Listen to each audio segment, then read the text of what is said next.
बाबु नानीहरू युट्युबको सस्तो सोमा केही फेमिनिस्टहरूले सन्दीपको मजाक बनाएको भन्न सुन्नमा आएको छ। आउनुहोस् पहिले यो भिडियो हेरौँ अनि त्यसको कमेन्टहरू पढौँ ल। के नेपालको सो कल्ड इन्फ्लुएन्सर्सहरू अब यतिसम्म तल गिरिसकेका छन् कि नेपालको गहना मानिने क्रिकेटर सन्दीप लामिछानेको पास्टलाई जबरजस्ती कोट्याएर एउटा पब्लिक प्लेटफर्ममा आएर यस्तो सेमलेस तरिकाले उसको क्यारेक्टरमाथि यस्तो भद्दा मजाक उडाइन्छ र यसलाई नर्मल तरिकाले हेर्ने प्रयास पनि गरिन्छ।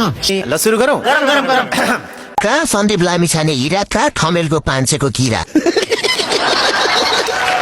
यही नहीं अभी और सुनिए। त्यो लाई त सिस्नो पानी लगाइदिनु पर्ने।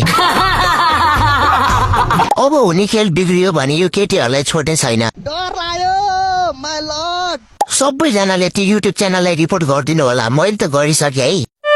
अरे वाह, गुड आइडिया। साँच्ची भन्दा यो समाचार सुनेर थाहा भयो, नत्र यो केटीहरू को हो के नाम अझै थाहा थिएन। सही बात है। भन्न त के भन्न मन थियो तर यहाँ भन्न मिल्दैन। अब मैले के भन्न खोजेको त्यो कमेन्ट गर्नु त साथीहरू।